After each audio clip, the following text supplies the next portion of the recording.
3 separate Halloween nights in Los Angeles. 3 people who swore what happened was real. After this, you'll understand why. Welcome to the Black Hour Stories. Tonight is about the night when masks mean nothing and the city forgets to pretend.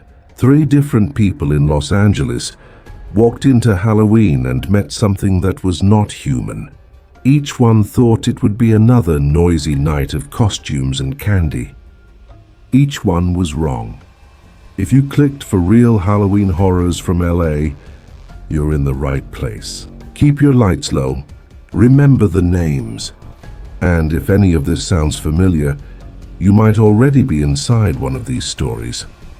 On the last Friday of October, a rideshare driver took the graveyard shift because the surge rates were good.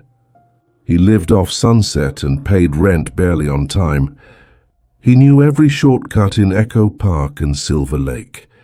He knew where drunk crowds spilled into the road and where cops waited in the dark. He kept the car clean, the dash camera on, and a mint tucked in his cheek to keep him awake. It was Halloween night. The air smelled like burned sugar and cheap fog machines. Confetti stuck to the floor mats. The city wore fake blood and plastic teeth. He picked up a last-minute ping near the lake. The map glowed soft blue. The pin floated somewhere along the water's edge, where the palms leaned over like tall watchers. He eased the car to the curb, switched on the hazards, and watched his rear view. The dashboard clock read 3:07 a.m. The lake was a flat, dark eye. A goose hissed once from the grass, then fell quiet. 3 minutes later, the rear door opened on its own. The sensor chimed. Cold air rolled into the car like the inside of a walk-in freezer. He turned his head and saw a passenger already seated and buckled. The costume was simple. A black hoodie, a white plastic mask with no mouth opening, and a strip of gray duct tape over the eye holes. The mask had no brand shine. It looked hand-sanded, dull like bone. The hoodie dripped as if it had been dipped in water.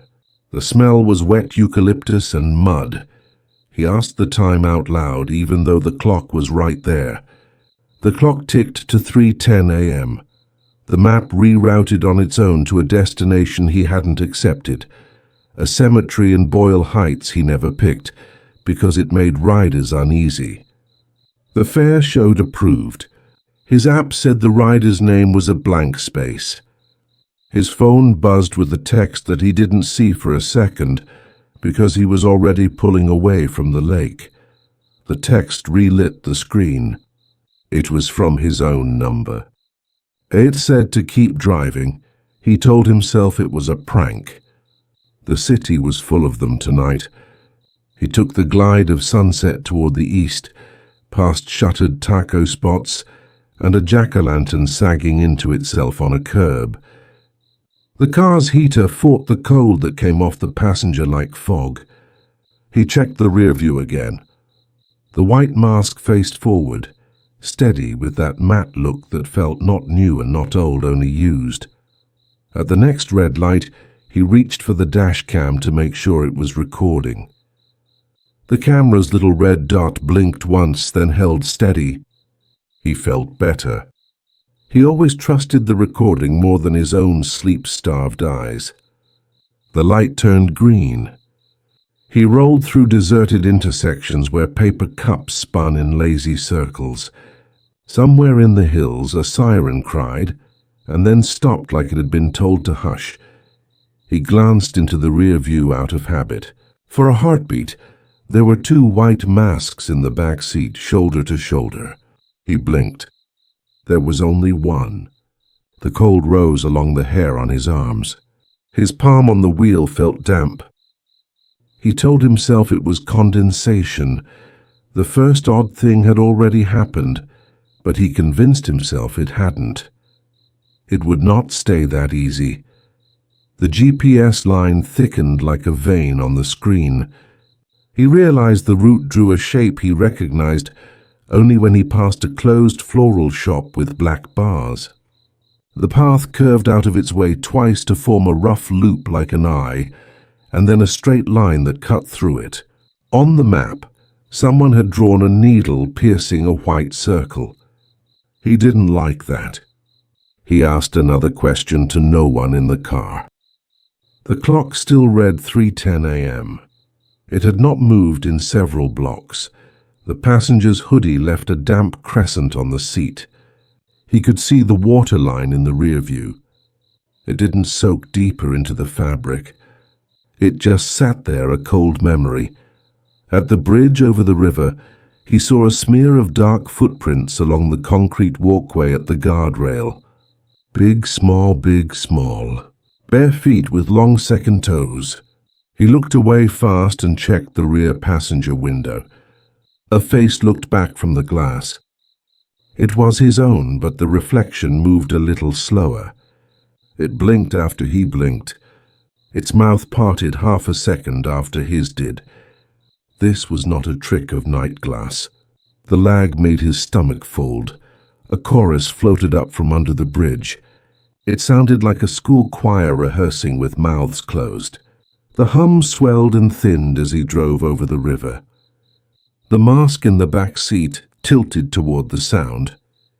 The duct-taped eye holes turned as if they could see through the tape. The reflection lag and the humming under the bridge were the second and third steps down the ladder. He was on it now, and the rungs were slick. He pulled off the freeway and into Boyle Heights, where old Brick sat close to the street. The cemetery iron would have been shut at this hour, but when he rolled up, the bottom of the gate was not chained. The left door hung an inch open. There were wilted lilies tied to the bars with blue ribbon. He stopped at the curb and cleared his throat to ask the passenger to get out. He did not want to say words. He didn't want to hear how they would sound in the cold car with that mask. The rear door unlocked by itself. The car lights didn't come on. The mask lifted, turned, and faced him in the mirror a last time. The tapes over the eye holes had bubbled from damp, and now breathed in and out like slow lungs under the adhesive. The smell of eucalyptus filled his mouth like menthol. The rider left no footprint on the mat, but he saw water on the curb, a small clear pool with one dead gnat floating in it. The passenger was gone. The cemetery gate sighed against the iron. The app ended the trip and paid out. The clock changed to 3:11 a.m. The phone buzzed again, another text from his own number. It said to check the dash cam before he drove away. He played the clip. He watched himself drive across the bridge, eyes tight, jaw working. In the back seat, the mask sat still. Then the camera picked up movement where it shouldn't. At 3:10 a.m., the passenger split in two like a reflection stepping out of a mirror. One sat behind him. One slid its head sideways and touched the glass. The one at the window turned its taped eyes to the lens, with a love that felt like a hand pressed to a cheek. The tape darkened in two wet circles. The timestamp stuck on 3:10. He stopped the clip. He kept the car in park and wiped his palms on his jeans. The temperature had dropped enough to leave frost on the inside of the windshield. He dragged a sleeve across it and smeared a thin crescent. In that clear patch, he saw the black water of the lake with the palms leaning over the edge. He saw his car parked where it had been earlier. He saw himself sitting in it with his hands on the wheel. There was no one in his back seat in that view. Then the lake surface in the frost windshield rippled, and the mask surfaced like a face from below ice, white and patient, the tape blistering with breath. He jerked the car into drive and fled the curb. The bottom of the gate kissed the street behind him. He didn't take another trip that night. He went home, slept with the lights on, woke late, and went to the car to clean up. The back seat was dry. The eucalyptus smell had turned to something sour like old bandages. He replaced the cabin filter and thought it was over. A week later, He got a message from a different number with no name. It was a link to a video hosted on a site he didn't use. It was his dashcam clip, edited and slowed. The title said 310 Rider Boyle Heights. It had comments turned off. The view count climbed anyway. He tried to take it down and couldn't. People sent him screenshots. Some circled the second mask at the window. Some circled a third white shape on the opposite side that he hadn't seen. He froze the frame and saw it too. Pressed to the glass on the driver's side, a narrow blur low to the door, like a child's mask peeking up from the seat seam.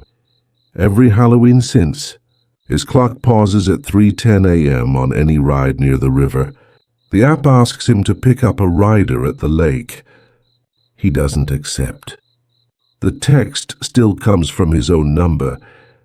It still says to keep driving. He deletes it each year. The smell of wet eucalyptus still finds him in traffic on warm days. When he looks into the side mirror in a certain light, his own reflection blinks late by half a breath. You can delete a file. You can't delete the time it marked. In this city, some minutes do not end. On a different Halloween, a prop house in Boyle Heights stayed open late to meet the rush. The building was a brick oven in summer and a cold cellar in fall. It sat under a tangle of power lines that sang when the air was damp. Inside, the aisles were stacked with costumes and masks from 100 commercials and student films and low-budget horrors. Heavier pieces hung on rolling racks. Fursuits missing tails, soldier uniforms stained with stage blood, angel wings with the feathers shot through with glitter. The woman who managed the place liked order. She tagged everything with a code. Her clipboard was her lantern. A new delivery had come in from a shuttered production in the valley. Boxes of mirrored set dressing and one large mirror wrapped in moving blankets and blue tape. The mirror had a frame painted to look like aged bronze with ivy leaves. When she peeled the wrap back, it smelled like a wet basement and varnish. The glass had a faint cloudiness, as if smoke had kissed it and left. She set it against an end cap as a sales trick. People liked to see themselves in costumes. She noticed at once that the mirror was not a clean reflection. It lagged just a little. A hand raised, and the mirror hand followed a beat later. It could just be the light. The fluorescents over aisle 7 were fussy. She made a note to replace the ballast. Customers loved the mirror. They laughed at its old-world look and its weight. They posed in cheap plastic armor and glitter horns. They walked away and asked if the mirror was for sale. She said no. She wanted to keep it through the season. The mirror made people linger, and linger meant rentals. Around midnight, her staff left to catch a horror marathon downtown. She stayed to close. The neighborhood was quiet in that held breath way that comes when the city plans to explode with noise later. It would be loud again in an hour. For now, the sound was a soda machine cycling on and a small fan humming behind the desk. The mirror looked black from across the room. She counted the till and put it into a bank bag with a strip of masking tape for a label. She heard fabric whisper behind her. Not the fan. Not the soda machine. A slow brush like a skirt on concrete. She turned.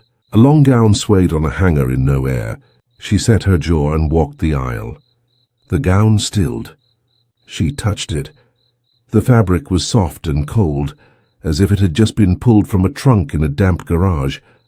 She hung it back straight and went for the switch for the overheads. Before she reached it, a costume mask clacked onto the floor behind her. It was a plastic half-face with a cracked cheek and a smear of blush. It spun and stopped with its painted eye looking at her shoe. She put it back, careful, like it was a glass she might chip. She told herself the rack was crowded and something slipped. The mirror lag was a toy until it wasn't. The store had been quiet.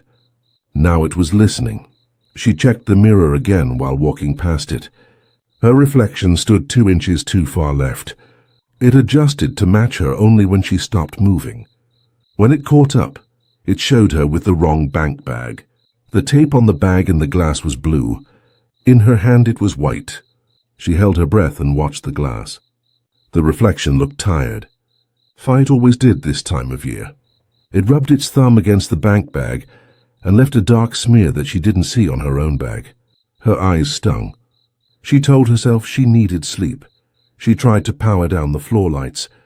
The switch clicked. The fluorescence dimmed and then came half back. A few bulbs buzzed and flickered. The mirror brightened as if lit from behind. The surface deepened, going from glass to water. She could smell fresh paint, damp wood, and a sweet, heavy perfume like old roses.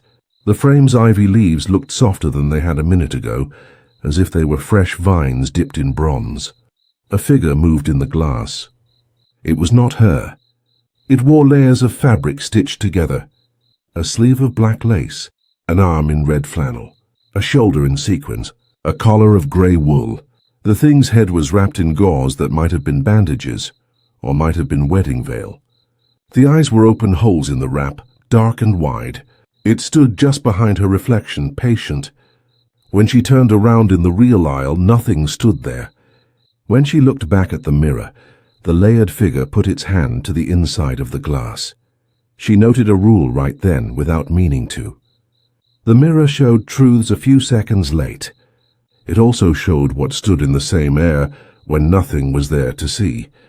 If the thing touched the glass, she could feel the cold in her bones. If she touched the glass, the thing could step forward. She didn't want that. She backed away. Rules always arrive late and feel like they've always been there. She had one now, and the mirror liked that. The phone at the desk buzzed. A text from her part-time clerk asked if she had seen the viral clip of a rideshare mask. She swiped it away without opening. The mirror figure moved again. It leaned its wrapped head to the side like a curious child. A little paper tag fluttered under its chin in the glass. The tag said Lot 217. She checked her clipboard. Lot 217 was the mirror itself. The mirror whispered without sound. The whisper was fabric stroke and hanger rattle, and the faint snip of scissors far away. Costumes along the aisle closest to the glass began to sway one by one. Not with a moving fan, with breath. Dresses lifted like lungs. A feather boa rose and fell like a sleeping thing. She had to get the mirror out. She found the blue tape used to move it and ran a strip across the glass, just like the shipping wrap had once done. The tape went cloudy. Her fingers tingled numb. The layered figure inside stepped closer until its gauze-wrapped forehead pressed the tape. Moisture spread under the adhesive like sweat. She added more tape like crosses, like bars. The figure pressed with both hands, and then set its head against the X and stayed there as if that posture was old to it, as if this was the only way it slept. The store lights went out for real now. The space sank into that grey that makes edges fat and soft. The mirror held its own glow. She felt the cold come out over the tile. Her breath condensed and fell in little pearls on the glass countertop and popped. She picked up the bank bag and knew she would leave by the front door and set the alarm with shaking thumbs and not come back until daylight, with 2 co-workers, with every bulb on. She didn't reach the door. The racks on either side leaned in like trees in wind. Fabric brushed her cheeks and arms, clean, then dusty, then damp. The smell of old perfume thickened. The humming started behind her left ear, as if someone with thread in their mouth stood too close. The mirror showed her again, and now her reflection had a stripe of gauze tied at the throat. She touched her neck. Nothing there. The glass was a liar when it wanted to be. The rolling rack beside the mirror moved an inch. Then, too, it squealed a wheel. The mirror shifted, tilting forward as if to bow. She jumped to steady it without thinking and slapped her palm flat to the glass. The cold took her to the wrist. The layered figure met her hand from the other side like a partner accepting a dance. The gauze unfurled from its head by itself. It became a strip that reached for her, slow and gentle, and wrapped her hand and then her wrist. She tried to pull back, but the gauze had her. It was soft, warm, and unkind. It left a print on her skin like dust. The Tapex hissed as if steam leaked. The mirror felt like a living mouth pressed flat. She yanked free with a sound she hated and fell on her hip. The mirror tilted but did not fall. The layered figure put its hand to the glass again, palm first, and let the gauze slide from it like a goodbye. The ivy frame seemed to pulse like a frog's throat. The light over aisle 7 flicked back on with a bang and stayed steady. The mirror went dull. She left the store and locked it, alarm shrieking until the code took. She sat in her car with the bank bag on the passenger seat and her hand on the wheel shaking. The inside of her wrist had a grey smear in the perfect shape of fingers that did not match her own. She scrubbed it with a wet wipe until the skin went raw. The print stayed. It faded by morning into a bruise shaped like ivy leaves. She sold the mirror the next day for cash and no receipt. A young couple in costume took it away in a pickup. They said it would be fun for a party. She told them to keep the tape on the glass until Halloween passed. They laughed kindly. They peeled the tape off as they loaded it, as if the mirror needed to breathe. They never came back. A week later, a video circulated of an apartment in Highland Park where a room full of costumes swayed with no music. The mirror leaned against a wall with wreaths of green tape on the surface, like fingerprints you couldn't wipe away. Someone commented that they saw a woman press her hand to the glass and a thing inside press back. The sound on the clip was low, like thread pulled through cloth. The comment had 2 likes and then vanished. People love mirrors until they learn what the mirror loves. On a third Halloween, a low-rise building in Culver City hosted a small AM station with a signal that barely reached downtown on a clear night. A man who had made himself into a night voice ran the midnight hour. He sat in a room where the carpet smelled like coffee and old books. The board hummed. The on-air sign glowed. Most callers were lonely. Some were drunk. A few were mean. He had learned to steer and smile and pretend he wasn't alone in the room when the hall light turned itself off at 12:01 a.m. most nights. He had a routine for Halloween.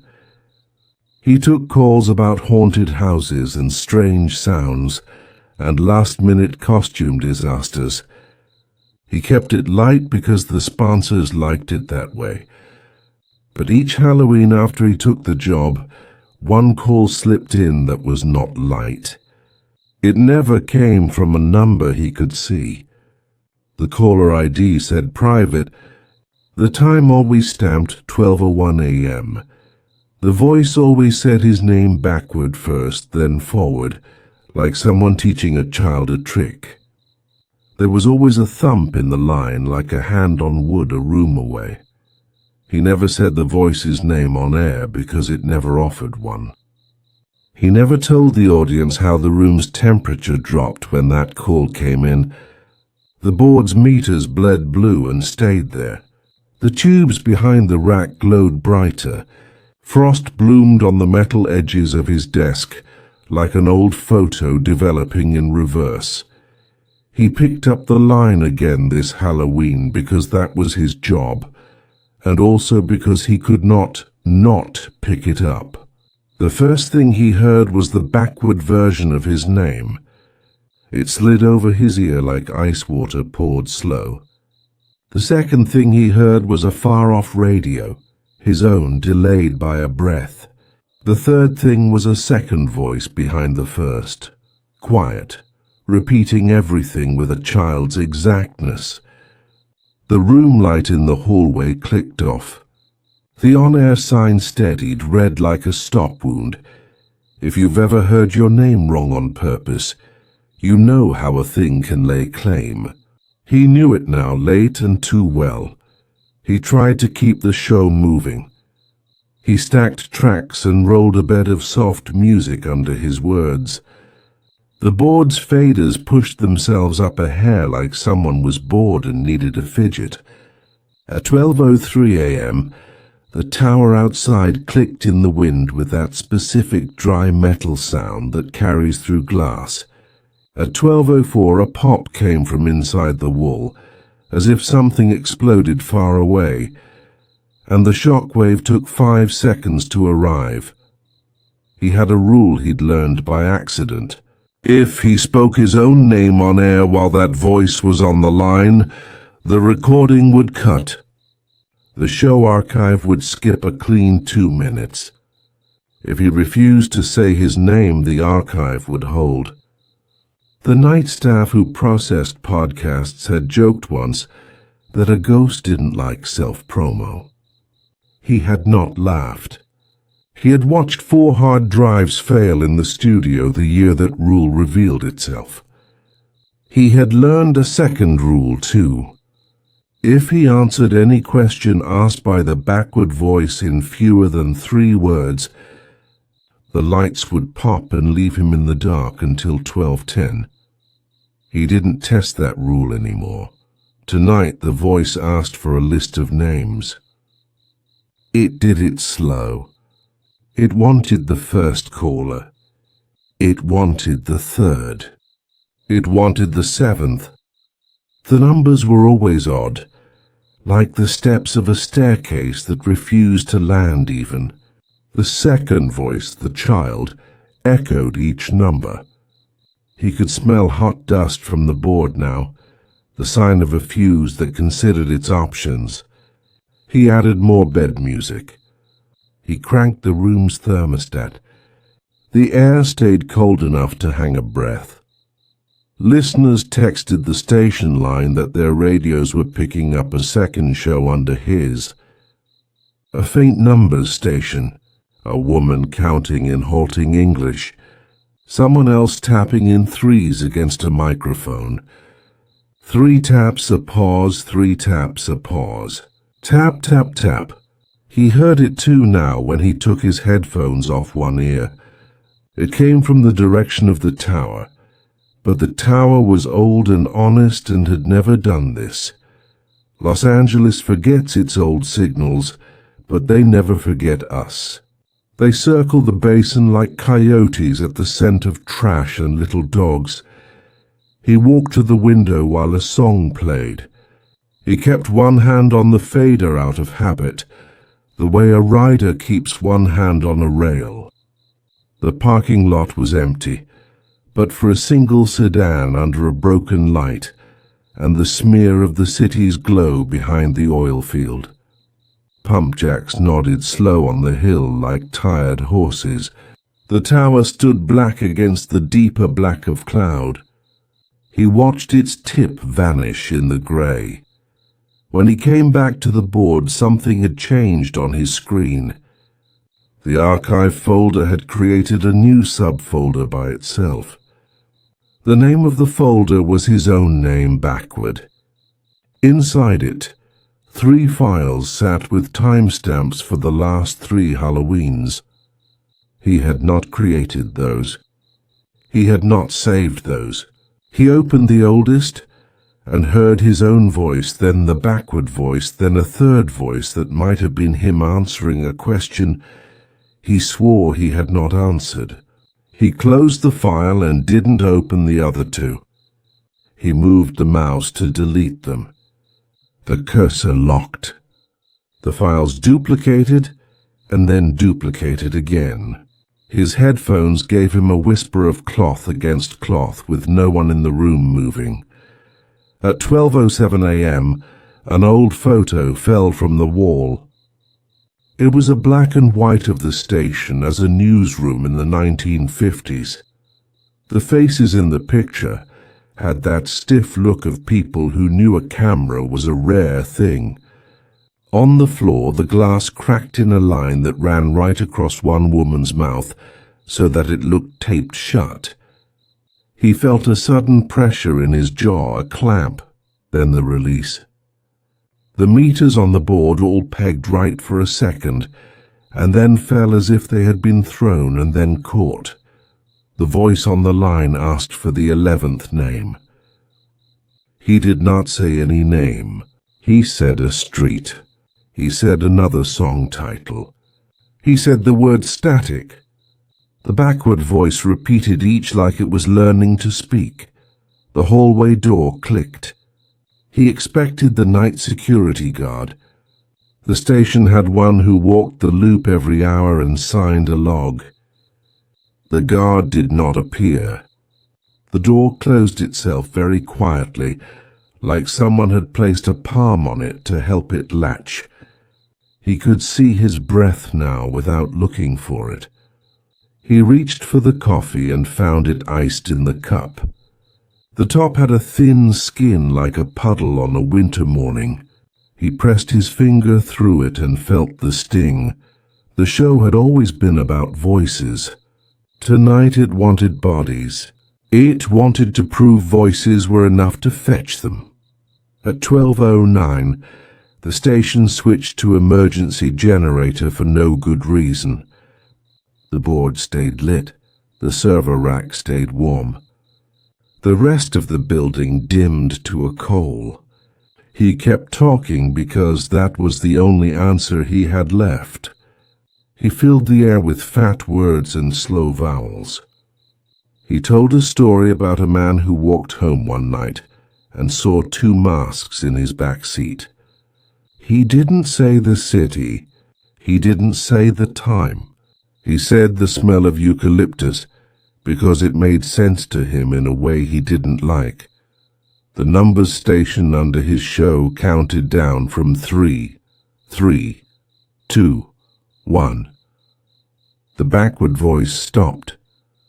The child voice said his real name once, not backward, clear as a bell. The tower outside made a dry cracking sound like a knuckle. The light in the hallway flicked on. The temperature lifted a hair, enough to make his breath shorten. He reached for the dump button without looking and felt nothing under his finger. The dump button was gone. The panel showed a smooth surface where the button had been a second earlier. He looked down. The button lay on the mat by his elbow like a tooth. The call cut. The archive light blinked. His screen showed a new file in the backward name folder. It had tonight's date and the time 12:01 to 12:10.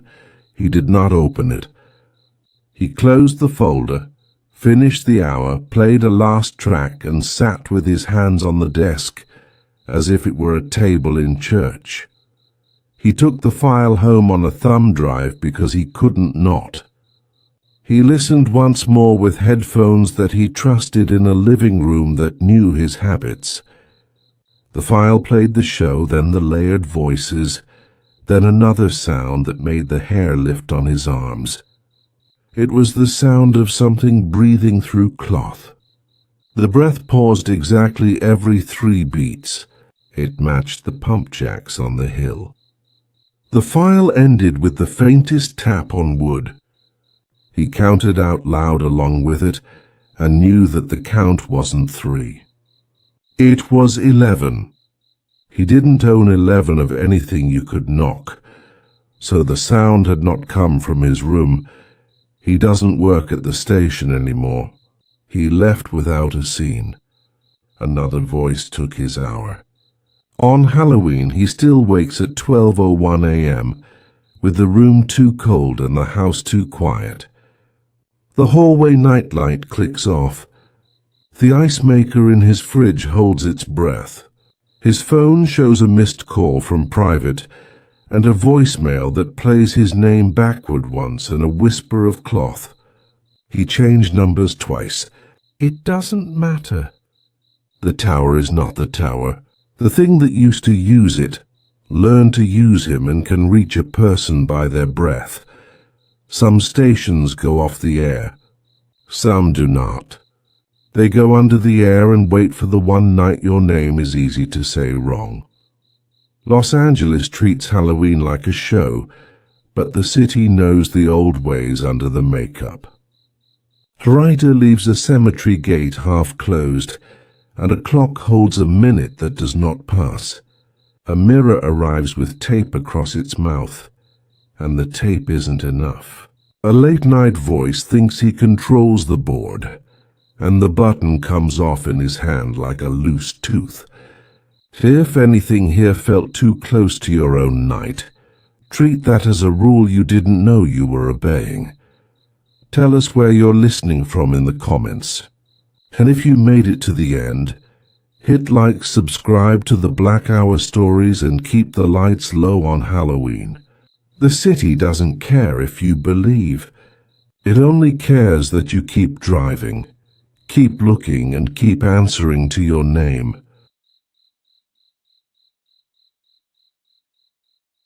Four true Halloween night encounters from the backroads of Texas open fields. Dead wind and something older than the fences. Heed the rules each place keeps, or it will keep you. Welcome to the Black Hour Stories.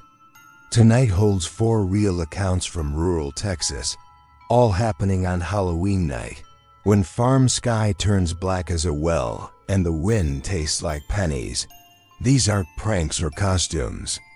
These are the things the fences are meant to keep out and can't.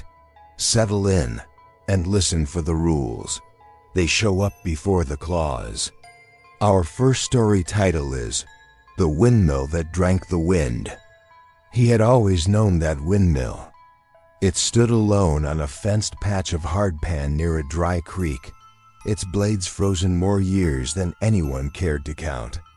On Halloween night, he drove the Kalish Road with dust rising in the headlights like pale smoke. Far out past the last porch light, he parked by the rusted gate, clicked off the engine, and felt the warm silence of a Texas night press against the cab. He'd promised himself he wouldn't be stupid. 29, not a kid, just passing back through town before moving on. He wanted one last look at the place that made him feel small, that old windmill with its tail thin like a broken cross. He'd heard the old story. When the wind dies there, the tower climbs by itself. He'd always laughed at the idea until he set his hand on the gate that night and felt it vibrate like a guitar string with no sound at all. He stepped over the low spot where the wire sagged. Dry grass rasped his jeans. Mesquite thorns scratched at his sleeves. Coyotes yipped far off, then went quiet. He looked up at the moon. It sat low and woolly, like a lantern wrapped in dust. The blades didn't move. The tail didn't move. The air didn't move. The silence had weight. He took 3 more steps and smelled something wet, thin as a thread in the dry night stock tank water, old and iron-rich. There wasn't any tank anymore. The drought had taken it years back. He knew that. Still, the smell ran through his nose like a memory. He rubbed his arms and told himself the air was cooling. He told himself this was simple. Something clicked high in the tower. He stopped and squinted. A high bolt turned a fraction, like fingers testing it. He could see where the ladder rungs climbed the legs in a straight line into the dark. The old men at the feed store used to say a rancher's boy got his boot caught up there and hung all night, drowned by the wind that poured down the shaft when the blades spun too fast. They said the tower learned the shape of him. They said on windless nights it climbed on its own to look for one more body. He didn't believe it. He kept walking, hand out to touch the leg, to prove to himself the metal was dead. When his fingers met the steel, the tower felt skin warm. He jerked his hand back and saw the print he left in dust on the leg, a soft oval. A second oval appeared above it, smaller, as if a child's palm pressed right after his. He watched the powder shift by itself and knew it had nothing to do with wind. The ladder let out a slow, dry sigh. It sounded like a man who had held his breath too long. He took a step back and his heel hit a bone-white root. His mouth went dry. The smell of water grew strong, thick and brown, like the stock tank had come up out of the ground to meet him. He told himself to walk. He told himself to climb the fence and drive away and laugh about it tomorrow. Then the first rung creaked. He stared up at the darkness between the blades. Something was moving. The bolts were turning, not with breeze, but with choice. He remembered the rule the old men said, the one they said like a joke. If you stand at the windmill on a windless night and it starts to climb, you do not look up. He looked up anyway. For a heartbeat, he saw the outline of a body against the sky, a figure hanging where the ladder met the platform, skin thin, shirt stuck to ribs like wet paper. Then there wasn't anything there, only black. The tower shook once, like a dog throwing off water. A drop hit his face. It wasn't rain. It tasted like rust. He stumbled backward and grabbed the fence. The wire bit his palm hard and honest. He hauled himself over and ran to the truck, heart thudding, feeling the heat of that shot-down engine like a hand. The keys shook in the ignition. The starter ground. The truck coughed. The tower creaked again, and the smell of tank water poured across the road. He turned the key so hard his knuckles ached. The engine caught. In the rear-view mirror, he saw the blades turning. No wind blew. The grass was still. The blades turned smooth as a waltz, and for a breath or three, the shadows took the shape of thin legs climbing, hand over hand, up into the night. He drove fast, dust boiling behind him. He told himself he was out of it. He told himself the mirror lied. He told himself a lot of things until the road straightened and the smell left. When he got to the edge of town, he pulled over under a busted street lamp and breathed through the steering wheel. His shirt clung cold to his back. He felt a sting on his forearm. 4 parallel scratches ran from wrist to elbow, not deep, just enough to smart. He wiped at the lines and came away with a faint dust like ground metal glittering in the lamp. He looked at the clock on the dash. It was 3:10 a.m. He watched the second hand and saw it skip forward, then lag, then skip again, like something catching its breath. He left the town before sunrise like he'd planned. He never told anyone what he saw. Years later, when he drove his own kid through that county, he stayed on the highway and watched the land out of the corner of his eye. The windmills out there were new and white, tall as stories.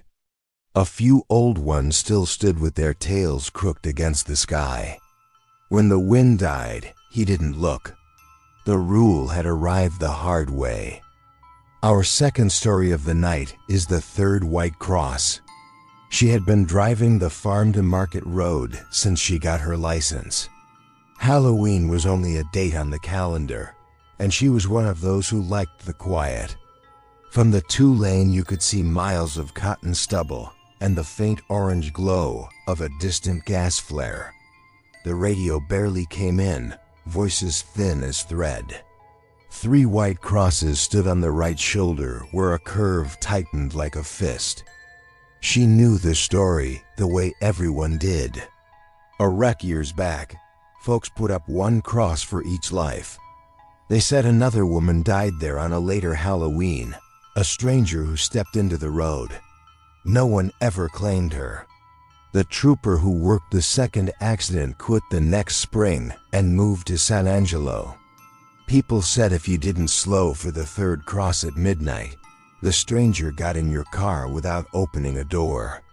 They said you only saw her in the mirror, and the reflection ran a few seconds behind your movements, like old video dragging. She used to laugh and tap her brakes, just to be safe. She told herself she was doing it for the story more than the spirit. That Halloween night, she left a backyard fire with clothes smelling like smoke and mesquite. She was sober and steady. The clock on her dash rolled to 12:01 as she passed the feed store. A stray dog trotted across a parking lot. The moon hid behind thin cloud like grease on glass. She reached the curve and saw the crosses, white paint scabbed by sun. Someone had laid plastic flowers. A small orange pumpkin sat crooked on the middle one. She told herself to tap the brakes. Her foot hovered. She didn't. She held steady out of a mean streak she barely knew she had and felt the curve pull her through like a slow tide. The cabin air turned cold. The radio hissed and lost its voice. She kept both hands on the wheel and looked forward. Her skin crawled like ants under a sleeve. She forced herself not to glance at the mirror. She passed the cattle guard where the road went straight again. She breathed out, and the windshield fogged a little where it never had before. She told herself she was fine. She told herself nothing had happened. Then she saw the faint smear of moisture on the passenger window, like someone breathed against it from inside. The fog traced a shape, a short arc, then two longer lines below, as if the place where a mask would rest had touched and lifted away. She kept driving. She told herself not to touch the radio.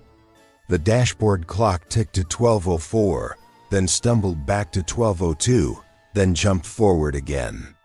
Her heart kept good time even if the clock didn't. She took the next slow bend. In the mirror, the back seat showed as a deeper dark. The mirror image lagged a half count behind her own steering. She watched the white line drift and return. Her mirror showed it returning after she already felt it under her tires. A smell filled the car, old burlap and damp weeds, the kind of smell that rides home in a truck bed after a flooded ditch. Something tugged at the seatbelt hard enough to make the shoulder strap bite. She breathed slow and said nothing. If she said anything, she knew the mirror would show her mouth moving and then catch up, and she did not want to see the lag around her own lips. She kept her eyes on the road and drove past the gravel drive that cut toward a windbreak of cedar. A floodlight popped on far back there and went off again.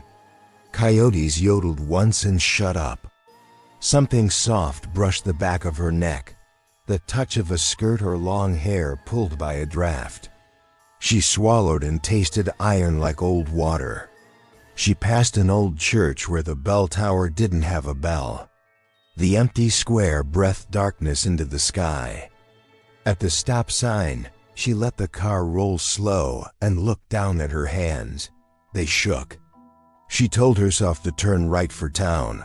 Her right blinker clicked. In the mirror, the blinking was 2 clicks behind. She couldn't help it. She looked straight into the glass. The back seat was full of a woman-shaped dark with a sack over its face. The sack was wet at the mouth. The fabric was tight across places where a face should be. When the light from the dash rolled across the weave, it showed the faint marks of a jaw turned wrong, like it had learned to sit in a shape that didn't belong to the living. Her own reflection smiled a fraction after her mouth went tight, as if the mirror were pulling strings. The woman in back didn't move. The belt tugged again. A drop of water hit the side of her neck, cool and certain. She stomped the gas and took the turn too fast. The tires spit gravel. She ran a quarter mile and pulled into a wide spot where trucks turned their trailers. She threw the car into park and stared forward. Her hands dug into the wheel until her fingers hurt.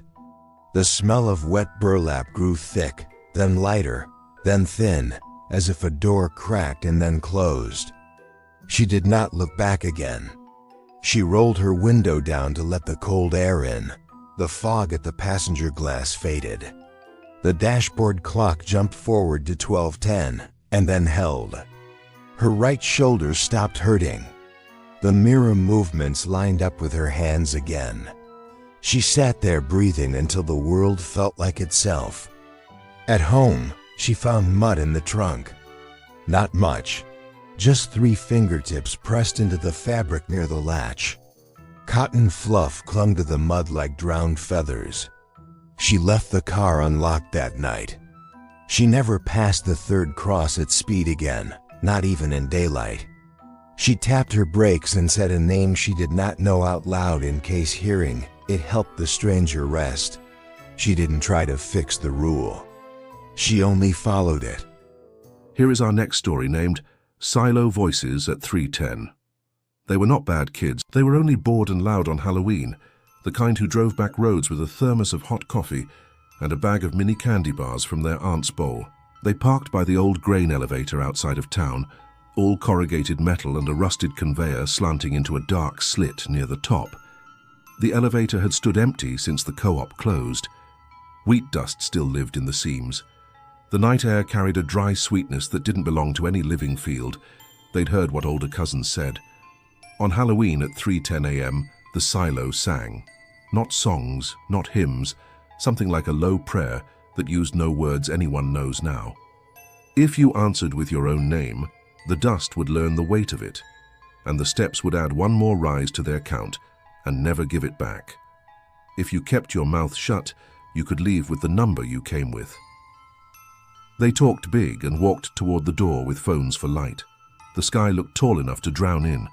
The metal door had a chunk busted out near the latch, a gap big enough for a shoulder. They squeezed through and tasted old flour on their tongues. The inside felt colder than the air outside, a sealed cool that came from depth. They played their lights across the curved walls. You could see tiny trails where moths had died in the dust.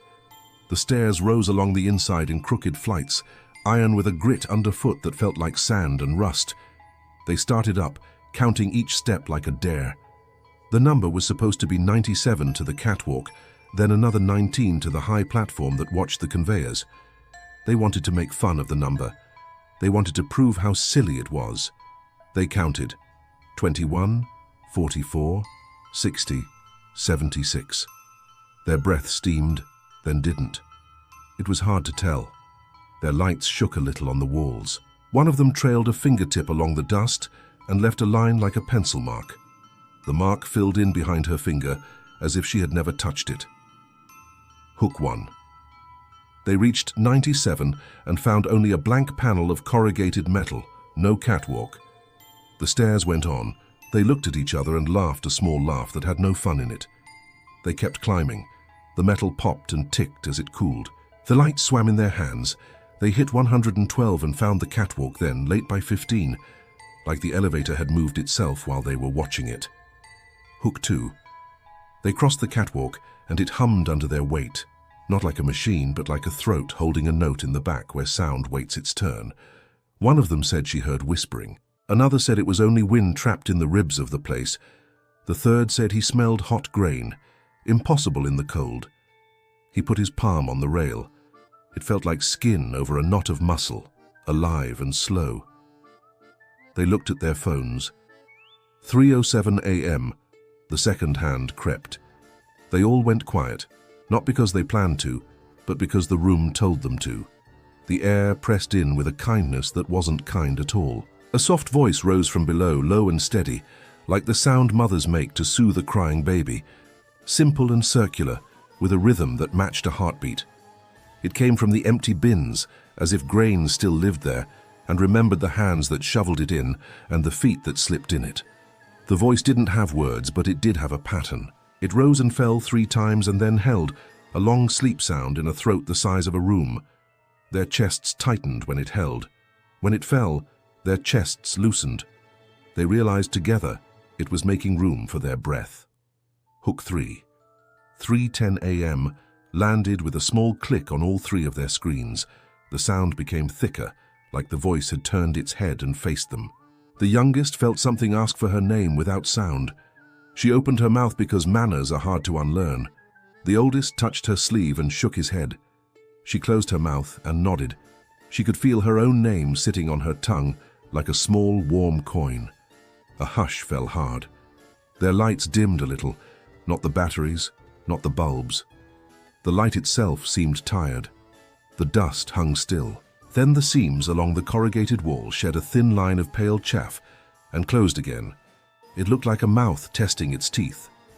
The stairs shifted under them by half an inch in a way that said the place could shrug and spill them if it wanted. They backed toward the stairs together, eyes on the dark below where the voice lived. They did not speak. They did not breathe big. The youngest could hear her name being said inside her skull. It sounded like a shovel scraping concrete. She kept her mouth shut. She gripped the rail. It felt damp in a place that could not be damp. They climbed down. The count came wrong. 82, 65, then 39, then 41, as if the staircase didn't care about how numbers should behave. On step 17, her foot fell through dust that held like water. She yanked her leg back. Her jeans came away white to the knee, as if she had stepped into a river of flour moving beneath a crust. Hook 4. They reached the floor and moved toward the door hole. The voice rose once, a sound like grief in a mouth that never learned to speak. The youngest felt her name peel off her tongue and float behind her like warm breath in winter. She swallowed and felt it drop back inside. Outside, the air hit them with honest cold. A combine sat dead in the weeds with its mouth full of night. They got in the truck and turned the heater on low. Their phone clock said 3:14.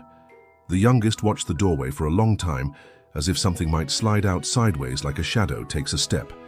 When she got home and pulled her boots off, wheat chaff fell out onto the rug. At school the next week, she counted the stairs to the second floor like she always did when she was early. There had always been 21.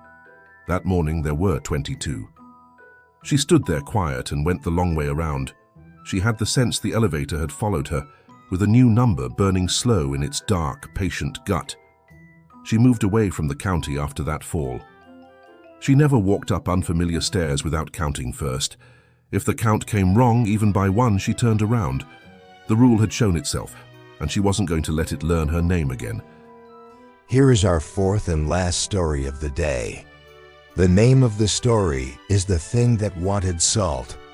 The cold front hit like someone opened a big door over the plains. Folks called it a blue norther. Halloween night came with a north wind that cut through Denham and a sky clear as a dry lake bed. On a small ranch outside a small town, a family kept the porch light off to save the bulb for Saturday. The stock tank by the mesquite was low and slick around the edges. Cows stood with their heads down, backs sharp against the stars. They put the little ones to bed and sat at the kitchen table, hands wrapped around mugs. The baby monitor hissed, then settled. The house creaked in a way that matched the wind. The old stories from the grandmother's side lived in the wood out there. Lala Souza, the owl witch that comes hunting for voices and salt. Some said she was a woman gone bad. Some said she was never a woman at all. All said she came with a knock you could count. At 10:41 p.m., something tapped the kitchen window from the dark, slow and dry, like a stick. 1, 2, 3.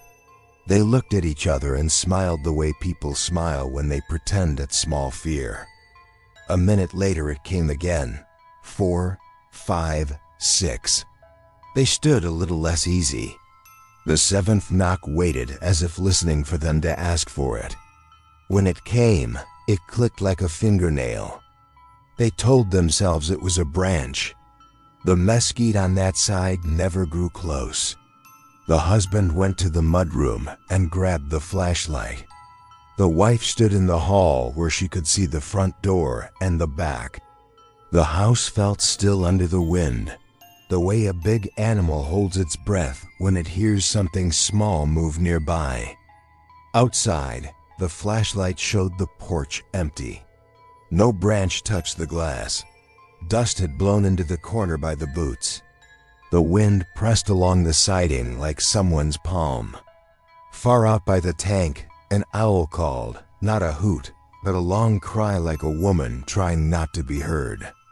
The baby monitor hissed again and then said a word that sounded like the baby's name spoken by someone who had never learned to say it right. They brought the monitor to the table and set it down. It breathed softly. The house clock showed 11:03. Cows shifted in the pasture with a sound like big coats. The seventh knock came again, but from the door this time, not the window. It landed low, at knee height. They both looked down together as if the place the sound had struck would bruise through the wood. The wife whispered without meaning to. The husband put a finger to his lips like anyone could hear them outside. The seventh knock came softer, sweet as bait. The wind dropped all at once, and the silence pressed in, thick as felt. The baby monitor gave a pop like a blown soap bubble and went quiet. They did not open the door. They stood and let the quiet pass over them. The sound on the porch shifted from door to door, around the house in a slow circle, as if a thing with a hand had only one hand and was careful to use it well. The husband felt the urge to whistle, a small neighborly whistle like the one the old uncles used to call the dog. He bit his tongue and did not. He had heard the rule in stories: if you whistle back, it will answer from the chimney and want salt. They went to the bedroom to check the baby. The nightlight burned dim. The crib was warm. The child slept with fists under her chin. A small smear like wet dust sat on the windowsill. The smell of the stock tank came under the sash-old water. Fish slime, iron where the windmill pump had bled. The seventh knock sounded on the outside wall, this time too high for a hand. It sounded like something with a beak tapping the wood to find seams. At midnight, the power blinked once and held. The oven clock reset to 12 o'clock. The porch light clicked on by itself and glowed like a tooth. The cows in the pasture bellowed short and nervous. The owl cried again, closer, not from the trees but from the roof, the way thunder sometimes comes from right on top of you. Something heavy skittered along the shingles. A scrape like a sack of wet feed dragged quick. The chimney breathed a little puff of cool air down into the house that smelled of feathers and a cheap perfume that had been spilled and never cleaned. The baby monitor crackled and said the husband's name, not right, not wrong, more like it asked how it felt in his mouth when he said it himself.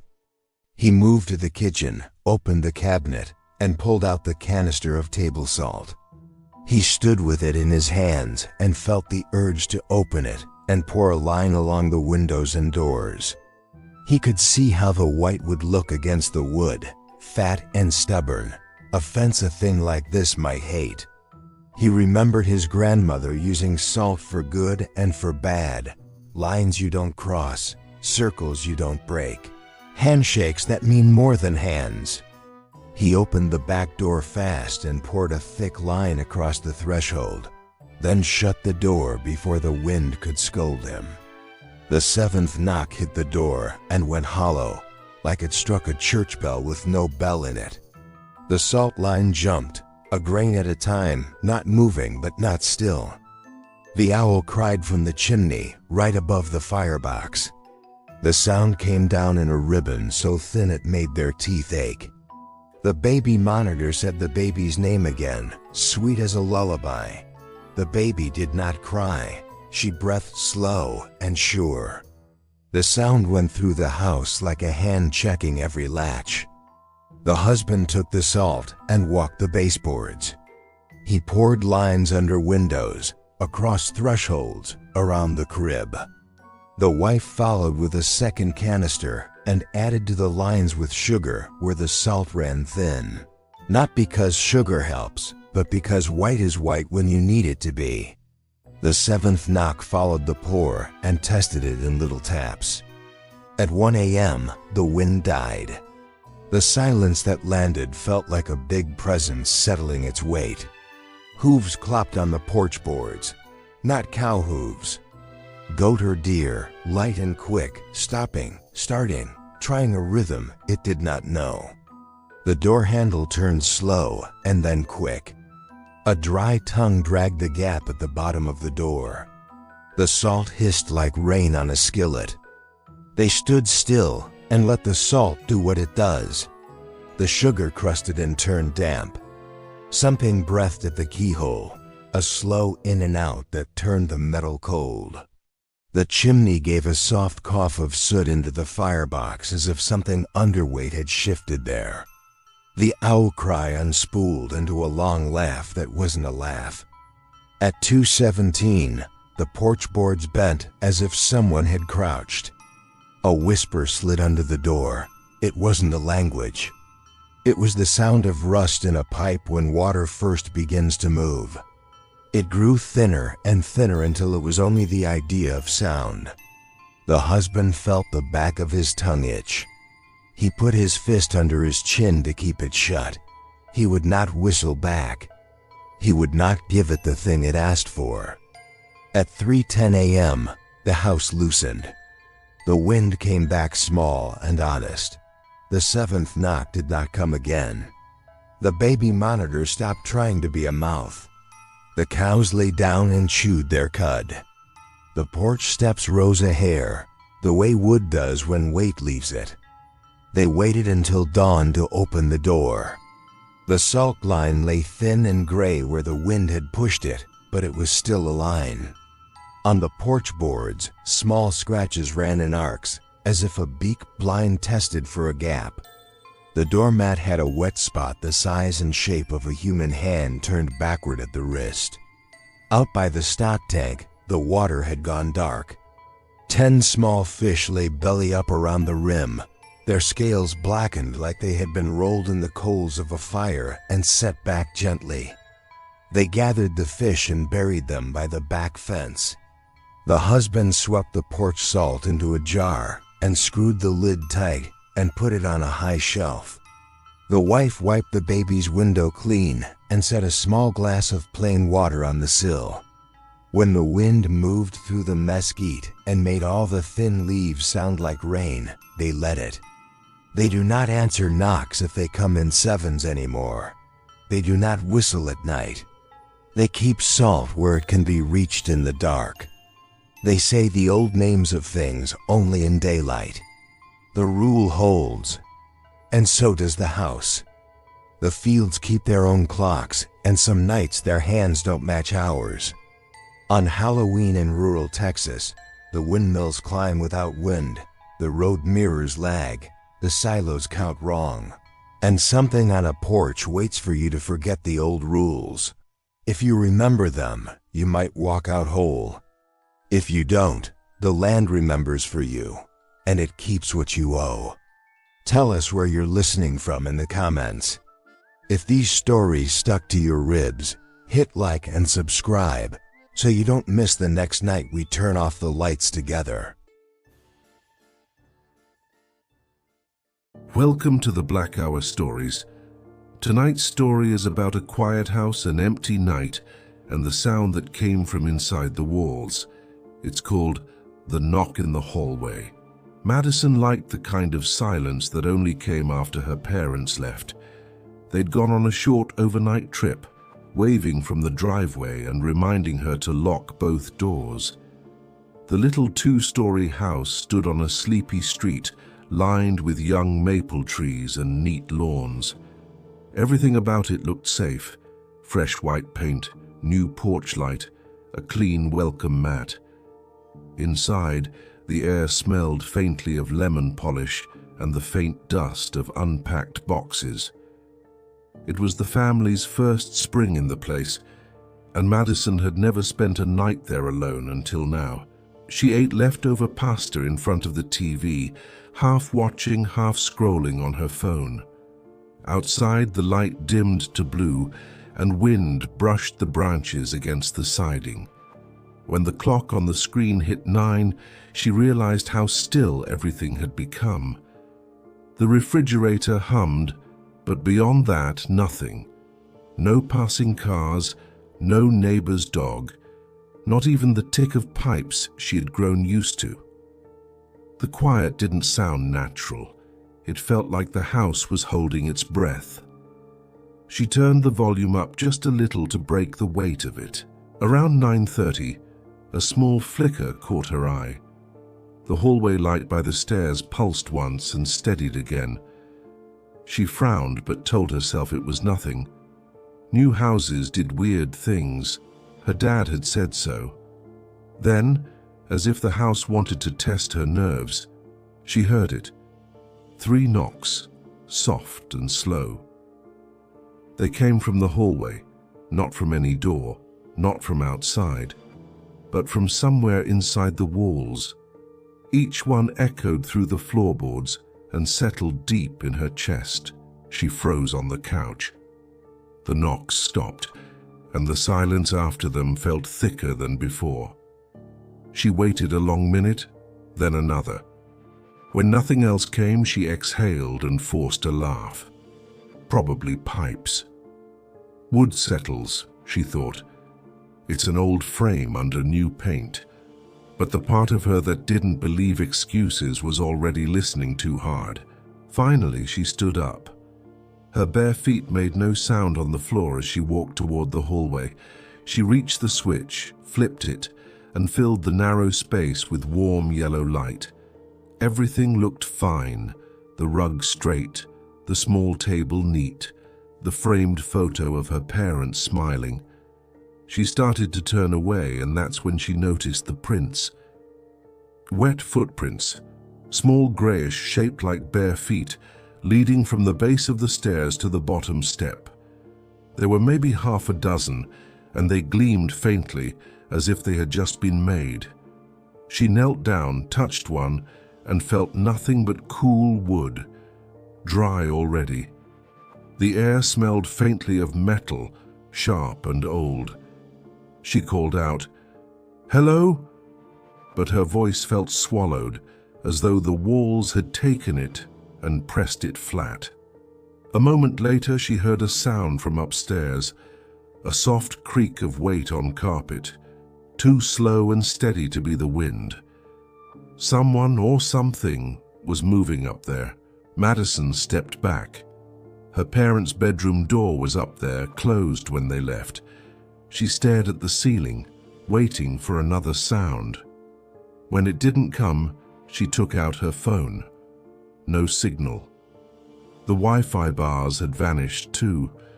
The router lights in the living room were dark. She tried toggling the settings, but nothing changed. That's when she realized the hum of the refrigerator had stopped as well. The entire house was silent again, completely dead. Then, from upstairs, a voice called her name. Madison. It sounded almost right, like her mother's voice from the end of the hallway, gentle and tired, but stretched, like it had to learn each syllable as it went. Her stomach dropped. "Mom?" she said, before her mind could stop her mouth. The word came out too small. "Madison," it said again, lower now. "Come here." The voice carried a kind of smile, but not the human kind. The light over her head flickered again, and this time it didn't recover. The hallway fell into shadow. She ran to the front door. The deadbolt turned fine, but when she pulled, the door wouldn't move. It was as if someone on the other side pressed it shut with a single steady hand. She yanked harder, but it held. From the kitchen wall, something exhaled.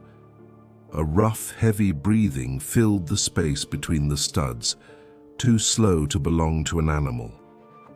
She backed away until her shoulder hit the table. The wall breathed again, dragging in air through the plaster. Then a whisper slid through the paint right beside her ear. "I'm in here." Madison bolted. She ran to the kitchen drawer, grabbed the first knife she saw, and spun around.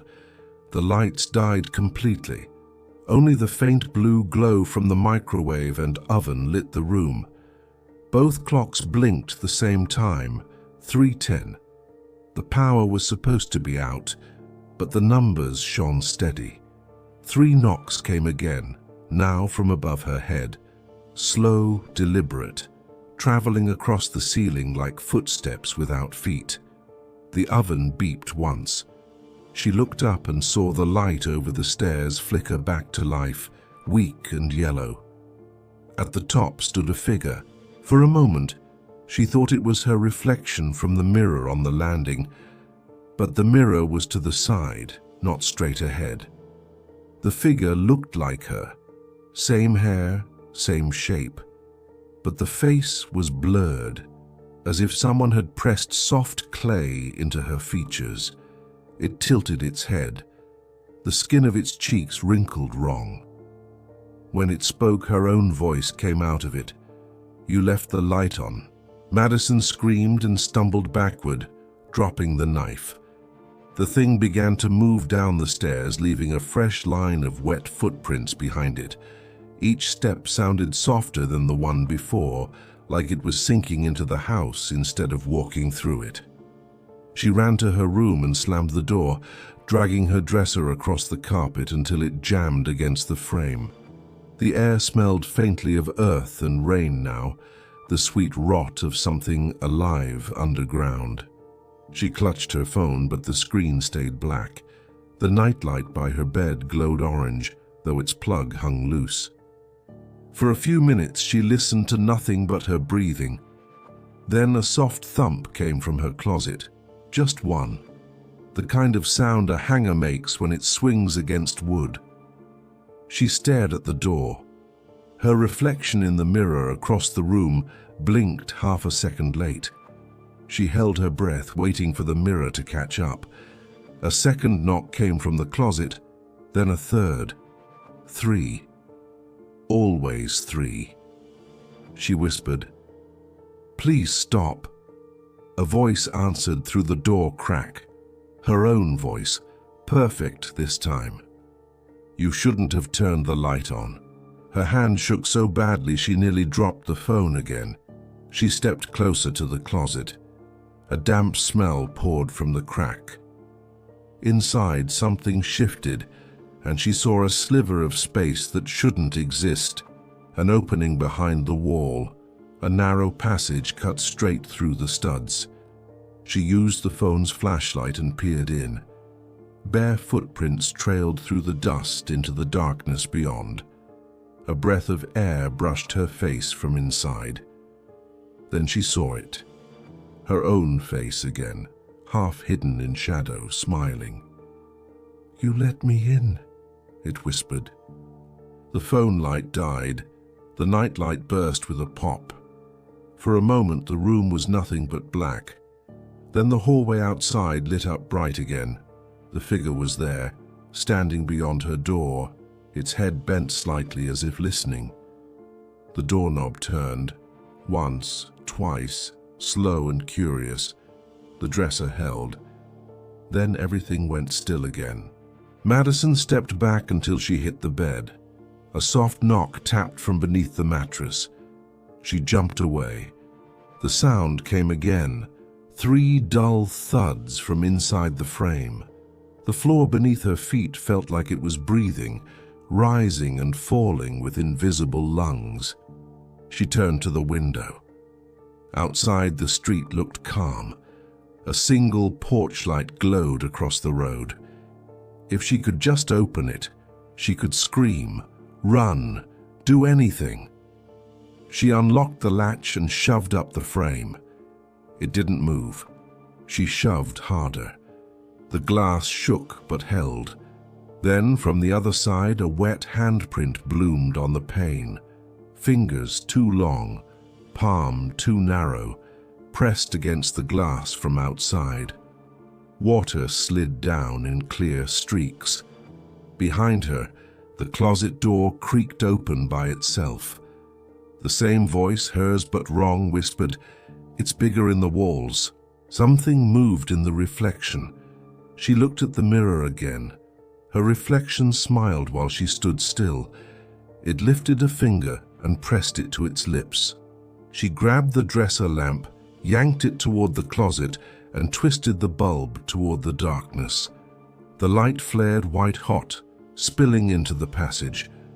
For an instant she saw what lived behind the wall, plaster cut away, beams slick with condensation, and faces half-formed in the wood grain, like knots that had grown eyes. One of them blinked. A hand reached out from the opening. Skin gray, wrist too long, nails colorless. It touched the floor and began to drag itself through. Madison ran. She shoved the dresser aside, tore the door open, and bolted down the stairs. The front door still stood half open now, swinging lightly in the draft. She didn't stop to wonder why. She sprinted toward it, bare feet slapping wood, heartbeat roaring in her ears. The door slammed shut just before she reached it. The sound cracked through the house, then silence again. Silence. Behind her, from deep in the walls, came the soft rhythm she now knew too well. 3 knocks. A pause. 3 knocks. A pause. The air pressed close around her. She felt it slide along her neck, brushing her hair like a static hand. Somewhere upstairs, her own voice said, "I'm here." When her parents came home the next morning, every light in the house was on. The front door stood wide open. Madison's phone lay on the kitchen counter, screen shattered, battery dead. Her shoes sat neatly by the couch, her jacket on the hook, a half-eaten bowl of pasta still in the sink. They called her name again and again. No answer. The police searched all day. They found nothing disturbed, no broken locks, no forced entry, not even prints, except for a faint set of small, wet footprints leading halfway up the stairs and vanishing into the wall. One officer leaned close, pressing his ear to the plaster. He frowned.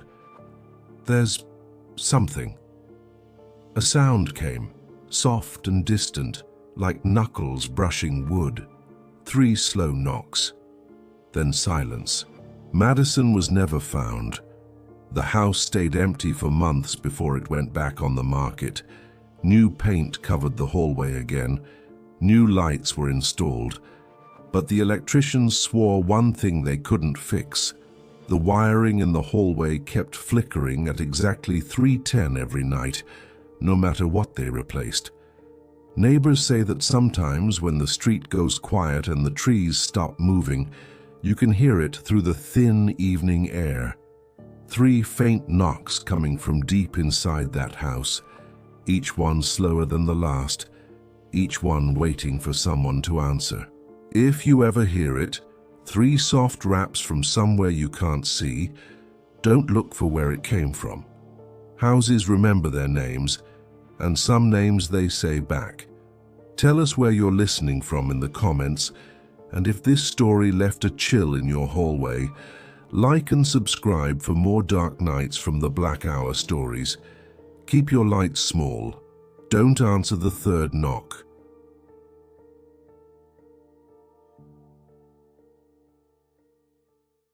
In the East Village, a young couple thought they'd found the perfect deal. But some apartments in New York don't stay empty. They just wait for new company.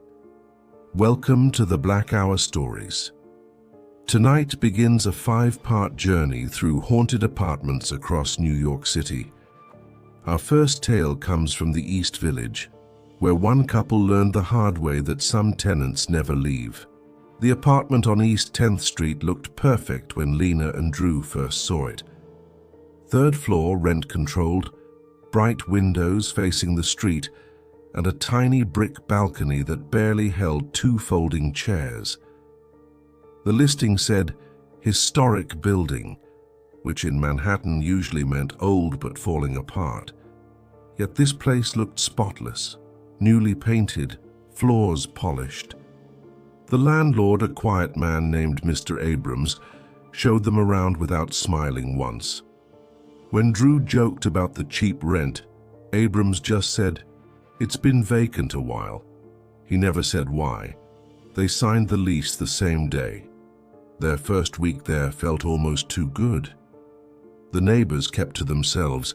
The streets below buzzed with the usual noise, traffic, sirens, somebody's music from an open window. The only odd thing was how the apartment went dead silent when the door closed. Even city noise faded, as if the walls swallowed sound. Lena mentioned it one night, saying it felt like living in a jar. Drew laughed, but she started keeping the TV on while they slept, just for background noise. On their 3rd night, Lena woke up to a faint dragging sound overhead, something slow like furniture sliding across the floor. But there was no upstairs unit, only the roof. Drew checked the building directory and confirmed it. They were on the top floor. When he mentioned it to Mr. Abrams, the landlord frowned. "There is no fourth floor," he said again, and walked away. The noises continued. At first only late at night, a dull shuffle above them, then sometimes right outside their door. Lena swore she heard whispering through the peephole, but when she looked, the hallway was empty. A week later, she started smelling perfume. Old-fashioned, heavy, the kind her grandmother used to wear. It drifted through the air at random times, always strongest in the bathroom. One morning, she found a dark pink stain on the mirror, shaped like a pair of lips. Drew wiped it off with glass cleaner. The next morning, it was back. Same shape, same spot. The fight started soon after. Drew complained about sleepless nights, about her leaving lights on. Lena said she kept hearing someone moving in the living room after midnight. They both knew something was wrong, but neither wanted to admit it.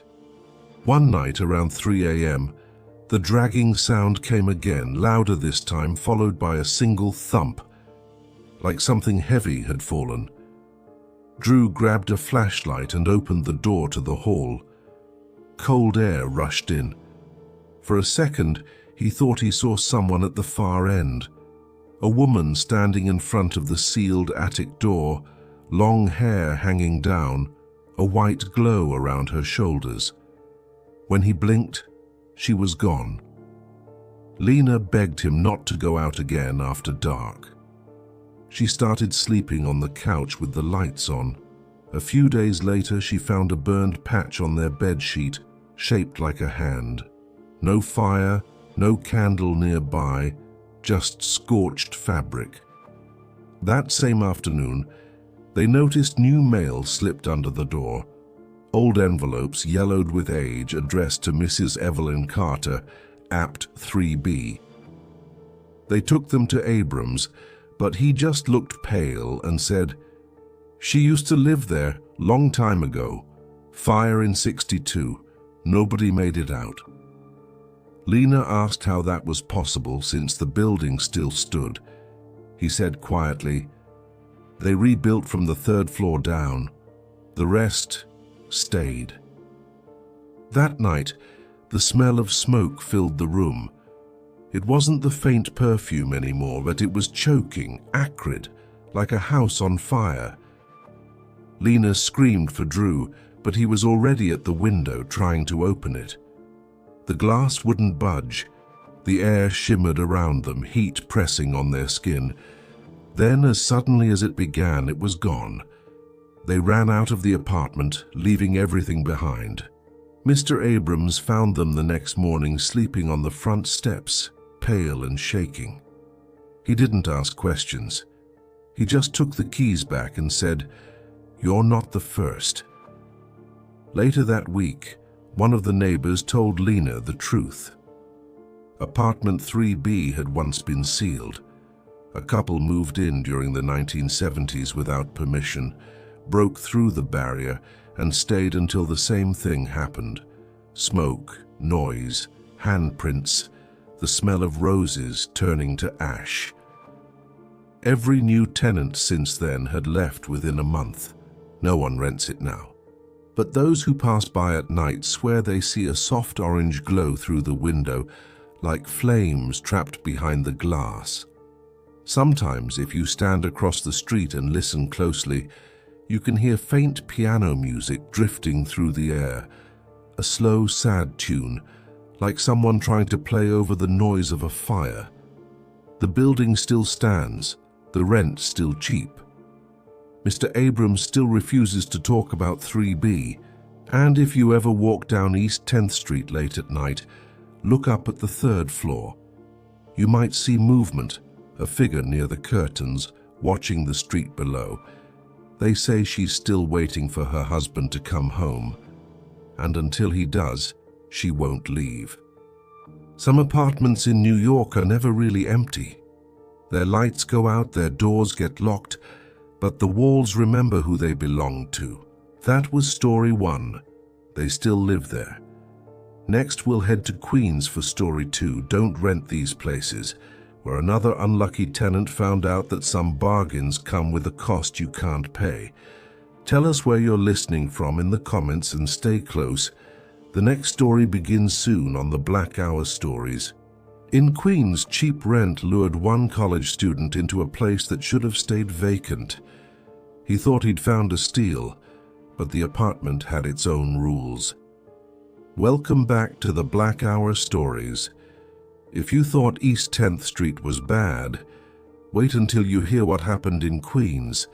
Some New York apartments don't just remember their tenants, they keep them. The building sat on a quiet block in Astoria, just off 31st Avenue. It looked normal. 3 floors, beige brick, a small convenience store downstairs.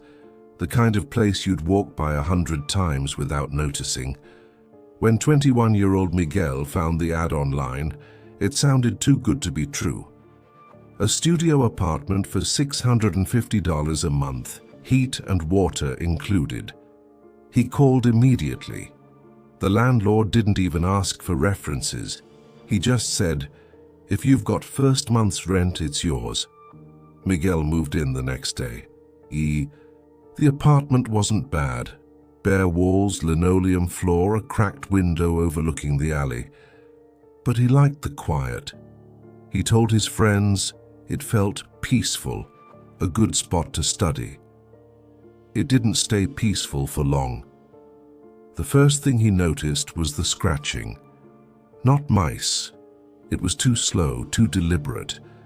It came from inside the walls, always from the same spot above his bed. At night, he could hear it moving closer, like nails dragging through plaster. He recorded it one night on his phone. When he played it back the next morning, the sound wasn't scratching, it was breathing. Long, slow, human breathing. He deleted the file and tried to forget about it. A few days later, while unpacking the last of his clothes, he found something wedged in the back of the closet. A note, written on yellow paper in thick marker. The letters were crooked, shaky, and uneven. It said, "Don't rent this place twice." He stared at it for a long time, thinking it was a joke, maybe a leftover from the last tenant. But that night he woke up to tapping on the wall again, louder now, closer. 3 slow knocks. Then silence. When he turned on the light, something had been written on the wall above the closet, letters traced faintly through the dust. The word looked like "wait." He scrubbed it off. But the next night, it was back. Miguel stopped sleeping well. His phone alarm went off randomly in the middle of the night. The apartment grew colder every evening, even with the heater turned up. One night, the mirror in the bathroom fogged over by itself, and when he wiped it clean, he saw his own reflection. But there was another face behind him, pale, blurred, and staring.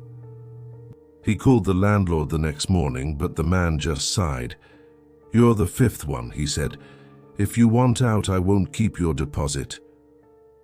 Miguel didn't move out right away. He couldn't. Final exams were in 2 weeks. He figured he could tough it out a little longer. Then came the water. It started as a small puddle near the dresser. He thought the pipes were leaking, but when he knelt down, the water wasn't dripping from above. It was seeping up through the floorboards, clear, cold, and still.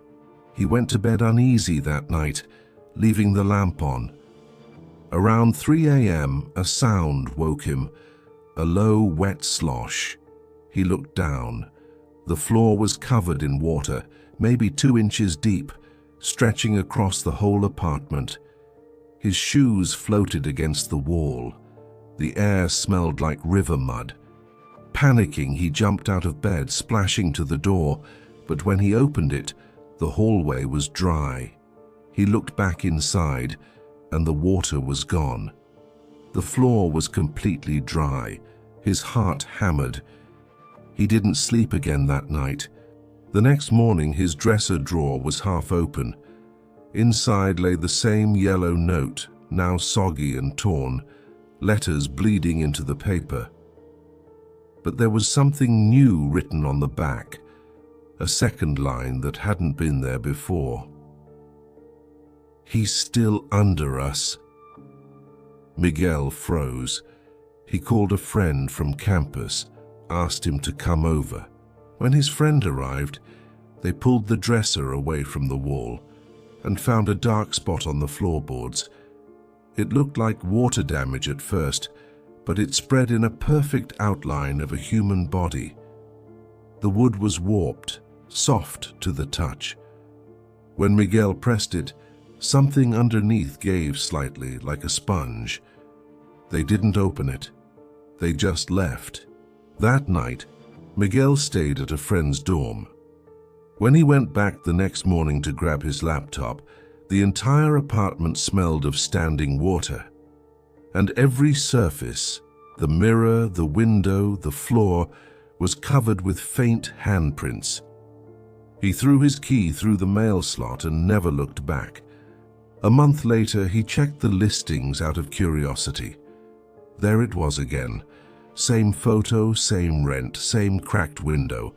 The dresser was still in the corner. He scrolled down and noticed the date the listing had first appeared.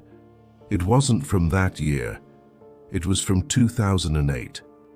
The post had never been deleted, just renewed automatically, year after year. The last review under the ad said, "Don't rent this place twice." No one knows who wrote it. The account that posted it was deleted years ago. But the apartment's still online today, photo unchanged. The same pale dresser, the same dark floorboards, and if you look closely at the wall behind it, you can still see one faint word scratched into the plaster. Wait. In New York, old buildings don't forget their tenants. Some just sink deeper floor by floor until there's nothing left but the sound of breathing in the walls. That was story 2. Next, we move uptown for story 3. A single mother discovers her son's imaginary friend might not be imaginary at all. Tell us where you're listening from in the comments and make sure you're subscribed, because the next story isn't just haunted. It's waiting for someone to come back. On the Upper West Side, a single mother thought she'd found a fresh start. But her son kept talking to someone who wasn't there, someone who used to live there and never left. Welcome back to the Black Hour stories. We've seen what waits in the East Village in Queens. Now uptown on the Upper West Side, a mother and her child move into an apartment where time stopped decades ago.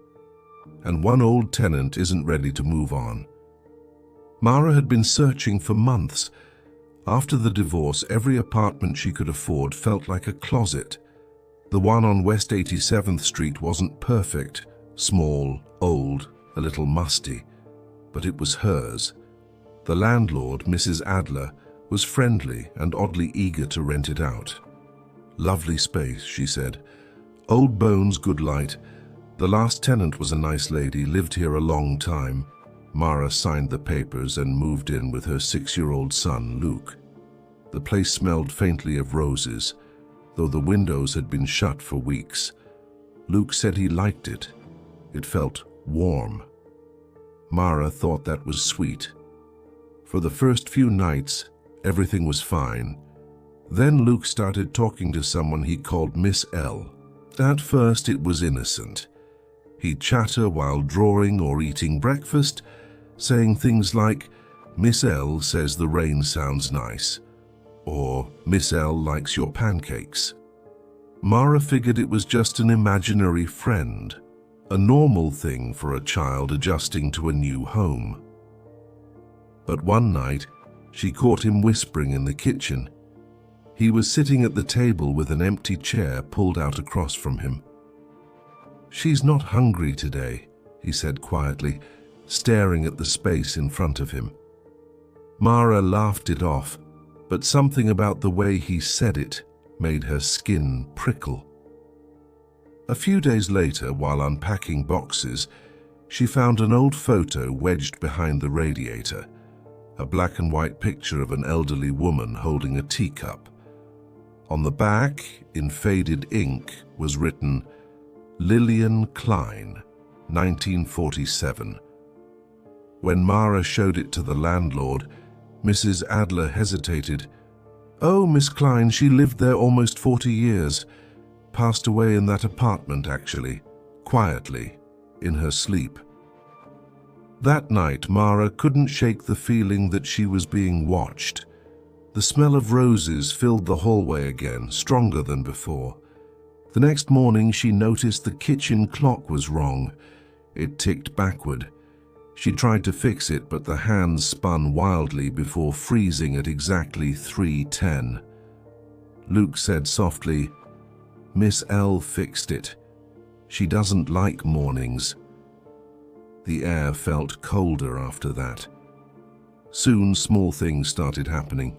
Cabinet doors opening, the oven turning on by itself. Mara brushed it off as faulty wiring, old hinges, city quirks. But then the tea appeared. Every morning the table was set for two, one bowl of cereal for Luke, and across from it a teacup filled to the brim with steaming liquid. The first time she thought Luke was playing, but the cup was porcelain, floral patterned, something she'd never owned. She poured it down the sink, but it returned the next morning, perfectly poured, fresh steam curling into the air. Mara stopped sleeping. She caught glimpses in her periphery. A shadow sitting in Luke's room after he'd fallen asleep, a hand disappearing behind the curtain. She decided to ask Luke directly. "Honey, how do you know Miss L?" He smiled. "She lives here. She said she used to have a husband. He's gone, but she's waiting." The words chilled her. A week later, Mara woke to the sound of humming. It came from the kitchen, a slow, shaky tune, something old, like a 1940s love song. She found Luke sitting at the table again, smiling. Across from him, the second teacup steamed. The air shimmered faintly above it, like heat over pavement. "Miss L says it's almost time," Luke said. "Time for what?" Mara asked. "She says he's coming home." The lights flickered. The smell of roses turned sharp, almost metallic. Mara grabbed Luke and ran for the door, but the knob was ice cold, burning her palm. When she yanked it open, the hallway beyond looked hazy, warped, as if she were staring through smoke. Then, faintly, she heard footsteps in the kitchen. 2 sets this time. She turned just long enough to see a shape forming beside the table. A man in a dark coat, half transparent, reaching for the cup. The woman's outline shimmered beside him, smiling. Mara slammed the door shut and ran down the stairs with Luke in her arms. They never went back. 2 months later, she received a call from Mrs. Adler, asking if she'd left something behind. The landlord sounded uneasy. "It's the oddest thing," she said. "Every morning there's a teacup on the table, hot and full. I can't find where it's coming from." Mara told her to throw it out, but Mrs. Adler whispered, "I did, twice." That night, the super said he saw lights in the apartment windows, soft yellow, like candlelight, and 2 figures sitting across from each other, hands clasped. The smell of roses drifted down the stairwell. In New York, the dead don't always fade. Sometimes they just wait, patiently, faithfully, until the one they loved comes home. That's the end of story 3.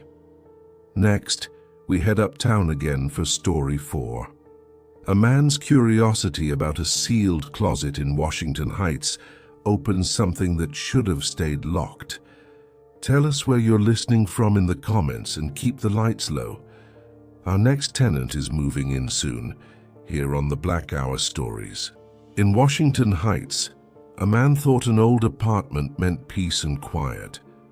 But when he opened a closet that hadn't been touched in decades, something inside decided to come out. Welcome back to the Black Hour Stories. Our next haunting takes us to Washington Heights, where one man's new beginning turns into a nightmare behind a single locked door. Some closets stay shut for a reason. Robert hadn't planned on starting over in his 40s, but life didn't care about plans. After a messy divorce and a half-hearted move across town, he found himself signing a lease on a one-bedroom apartment at the top of a narrow brownstone on West 160th Street. It was quiet, cheap, and surprisingly clean. The realtor mentioned that the previous tenant had left in a hurry, but in New York, that was practically normal. The apartment had charm. Tall windows, old hardwood floors, even a brick fireplace that hadn't worked in years. There was only one odd thing: the hall closet.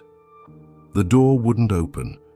Not that it was locked, it just wouldn't budge, as if something heavy pressed against it from the other side. Robert tugged at the handle until his shoulder ached. It didn't move an inch. He figured it was jammed with junk or painted shut. He'd deal with it later. The first few nights were peaceful enough. He unpacked, cooked simple dinners, tried to settle into the silence. But the silence wasn't total. Late at night, when the city outside went still, he could hear something faint behind the closet door, a slow scraping, like nails against wood. He blamed the building settling.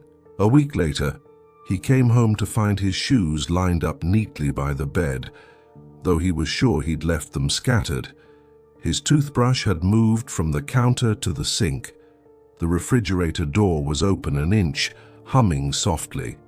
He laughed it off, telling himself he was just distracted.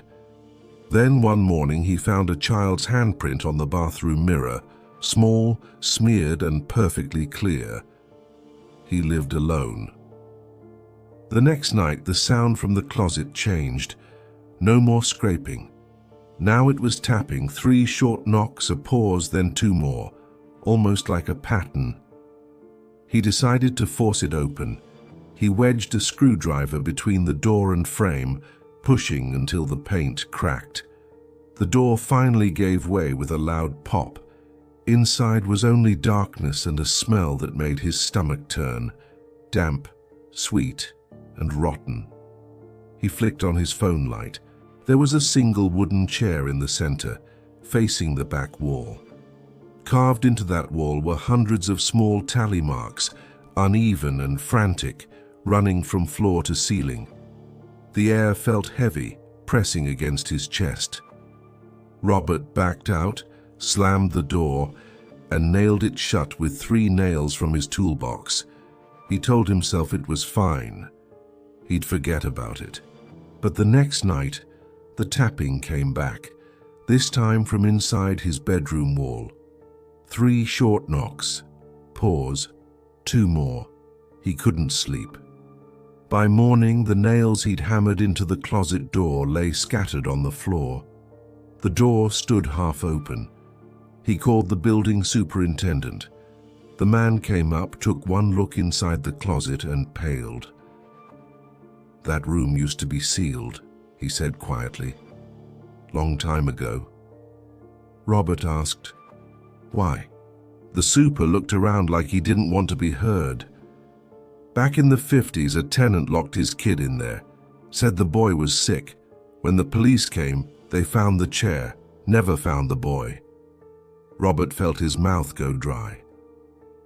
What happened to the tenant? The super said he hung himself in that same closet. That night, Robert nailed the door shut again, harder this time. He put a dresser in front of it and tried to sleep. Around 2 a.m., something began whispering his name. Not from the hallway, not from the window, from inside the closet. He turned on every light. The air felt freezing. His breath came out in fog. He called out, "Who's there?" Silence. Then the dresser shuddered. It scraped across the floor as if someone was pushing it from the other side. Robert bolted. He ran downstairs in his pajamas and slept in the lobby until sunrise. When he returned the next morning, the closet door stood wide open. The chair was gone. On the back wall, among the tally marks, a new line had appeared, fresh and splintered wood. And underneath it, carved deeper than the rest, were 3 words: "You shouldn't look." Robert moved out that afternoon. The apartment stayed empty for months until a young couple moved in. The new tenants told the super the place was fine, except for one odd thing: the sound of footsteps pacing near the closet at night and the small handprints that kept appearing on the mirror. They covered the closet door with a heavy curtain. It didn't help. Sometimes late at night, neighbors on the floor below hear knocking that moves across the ceiling, stopping right above their heads. 3 knocks. Pause. 2 more. In New York, there are doors better left sealed, closets better left untouched. But curiosity is stronger than fear, and sometimes that's what opens them. That was story 4. Our 5th and final story returns to Brooklyn, where one woman discovers that her reflection isn't alone in the glass. Tell us where you're listening from in the comments, and stay tuned for the last haunting in the Black Hour stories. In Brooklyn, a woman moved into a bright apartment overlooking the park. But when the sun went down, her reflection stopped following her. Welcome back to the Black Hour stories. For our last story, we're heading to Brooklyn, where one tenant discovered that mirrors don't always reflect the living. Tessa found the apartment by accident. She'd been walking near Prospect Park, scrolling through listings on her phone, when a handwritten sign taped to a lamppost caught her eye. For rent, top floor, Park View, cash discount. She called the number. The landlord answered immediately and said she could move in that same day. No credit check, no questions. The building was an old brownstone on the corner of a quiet block. The steps were uneven. The hallway smelled like rain-soaked plaster, but the top floor unit was filled with light. Huge bay windows overlooked the trees, and the rent was half what she'd been paying in Bed-Stuy. She moved in before sunset. That night, as she unpacked boxes, she noticed something strange about the living room windows. They reflected light differently, not smooth and silver like normal glass, but darker, almost smoky. When she walked past them, her reflection lagged a second behind. She thought it was just the old glass, but every evening as the sun dipped below the buildings, the reflection became clearer, and she wasn't always alone in it. At first it was small things, a shadow behind her shoulder, a blur at the edge of the frame. Then one night she caught a full shape standing in the reflection. A man, tall, wearing a dark coat, just behind her. She spun around. The room was empty. The reflection was not. She moved quickly, covering the windows with blankets. The next morning, she found the blankets folded neatly on the couch. Tessa stopped using mirrors after that, even in the bathroom. She brushed her teeth with the lights off, afraid of what she might see. But it wasn't just her reflection anymore. Objects began moving while she slept. Books stacked in neat towers, cups turned upside down. Sometimes the faint scent of smoke filled the air, mixed with something sweet, like cologne.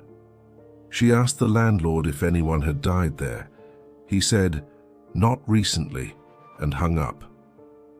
Later that week, she met her neighbor, a middle-aged man from downstairs. When she mentioned her apartment, he went quiet. "You got the top floor?" he asked. "That's the one where he disappeared." "Who?" "The old tenant. Moved in alone. Good guy." Then one night the people across the street saw him standing in the window. He just stood there till morning. Police came, broke the door down. No one inside. The lights were on, candles still burning. That night, Tessa didn't sleep. Around 2 a.m. she noticed a faint orange glow spreading across the ceiling. She turned and saw it coming from the covered window, the blankets pulsing with light underneath. When she pulled them aside, the park outside looked wrong. The trees were gone. In their place stood dark shapes, dozens of them, like silhouettes of people staring back. Her reflection stared too, but now it smiled. She stumbled backward, knocking over the candle she'd lit on the counter. The flame went out instantly, though the wax hadn't melted. When she turned back, the reflection had changed again. The smiling figure now had its hand pressed against the glass, palm flat like it wanted in.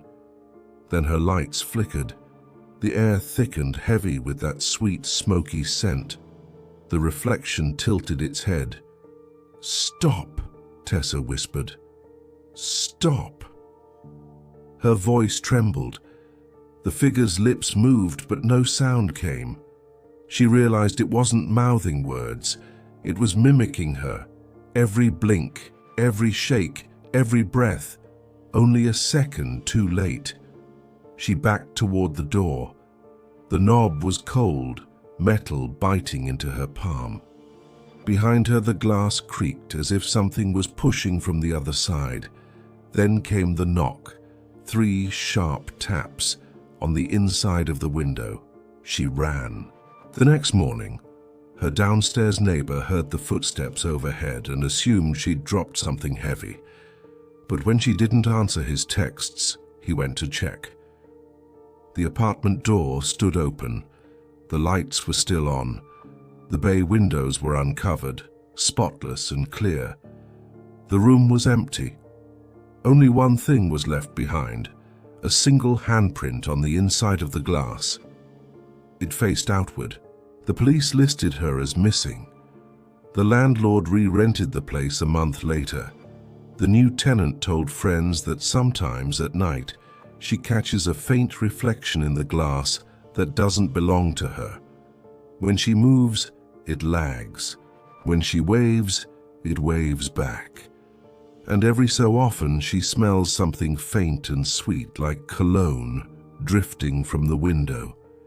In New York, every window tells a story, and some reflections don't stop looking back.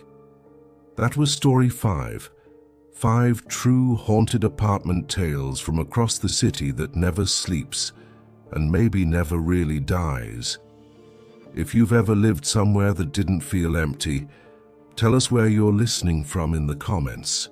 And don't forget to like and subscribe for more from the Black Hour Stories, where every door, every wall, and every mirror might still remember who once stood there.